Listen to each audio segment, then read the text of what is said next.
మా దేశం మాకు కావాలి, మా దేశ ప్రజలు క్షేమంగా ఉండాలి, మేము ఎవరికి బానిసలం కాము, మేము స్వతంత్రం తెచ్చుకున్నాము అని ఒక వాయిస్ ఇస్తూనే ఉన్నారు. అటువంటప్పుడు మా కాశ్మీర్ లో లేరు అని ఎలా చెప్తారు?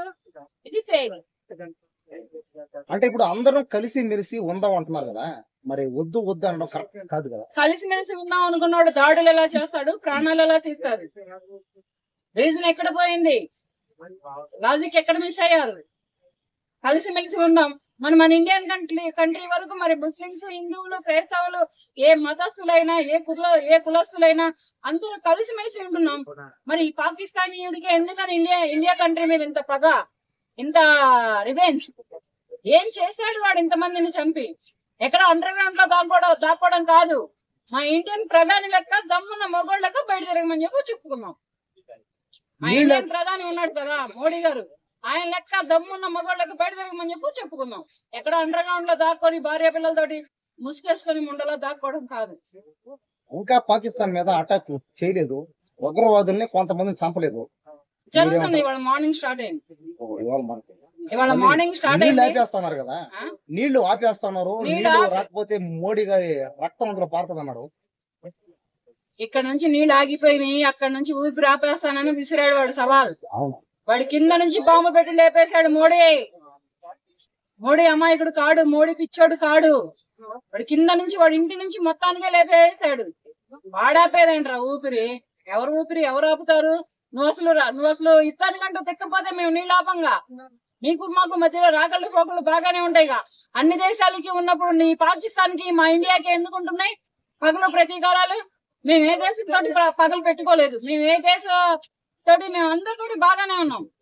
ప్రతి విదేశీయులందరూ కలిపి మాతో బాగానే మాట్లాడుతున్నారు, మాతో సంప్రదింపులు చేస్తున్నారు, మా దేశానికి వస్తున్నారు, మా దేశంలో విందులు వినోదాలు ఆర్భాటాలని తీసుకున్నారు. కానీ పాకిస్తాన్ ఇప్పుడైనా నువ్వు ఒక్కడవే ఎందుకు ఇండియన్ కంట్రీ మీద ఎంత పగ పెంచుకున్నావు? ఏం సాధిస్తావు? దీనికి సమాధానం చెప్పు. మేమందరం కలిపి నీ కాలు కింద గులాం అవుతాం. ఇది ఒక లేడీగా నేను ఇస్తున్న సవాల్ నీకు. ఓ పాకిస్తానీయుడా, నువ్వు మా ఇండియన్ లో ఎంత వరకు పోరాడతావో పోరాడు, కానీ మమ్మల్ని ఏం చేయలేవు. ఏదో చేద్దాం అనుకుంటున్నావు, చేయలేవు. ఈ పాకిస్తాన్ కి కాలం చెల్లిపోయింది. అందుకనే ఇప్పుడు ఈ టైంలో, ఈ జనరేషన్ లో మా ఇండియన్ తో దిగాము. ఇప్పుడు ఈ ఘటన జరిగిన తర్వాత దేశంలో ఎలాంటి మార్పులు తీసుకొస్తే బాగుంటది? అంటే ఎలాంటి మార్పులు వస్తే అందరూ కలిసి మెలిసి ఉంటారు? కలిసిమెలిసి ఉండడం అంటూ ఇండియన్ కి పాకిస్తాన్ కి కుదరదు. ప్రపంచం అనేది ఎంత కాలం ఉంటుందో అంతకాలంలో ఎవడో ఒకటి పుట్టగొడుగులో పుట్టుకొస్తానే ఉంటాడు పాకిస్తాన్ లో. కరెక్ట్. కానీ మరి ఈ దేశంలో అందరూ లేరు కదా ఐక్యతగా.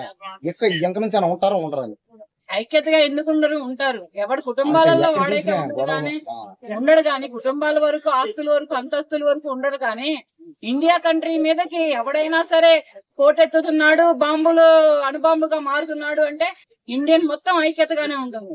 ఎందుకో ఇప్పుడు ఇక్కడికి వచ్చేవాడని కొడితే మనం 10 మంది ఉన్నామా ఇండియన్? ఎవరన్నా వేరే వాడు వచ్చి, వేరే మతస్థులు వచ్చి మిమ్మల్ని లేపేస్తావా అంటే మనం వాళ్ళని లేపేయడానికి రెడీగా ఉంటామా లేదా?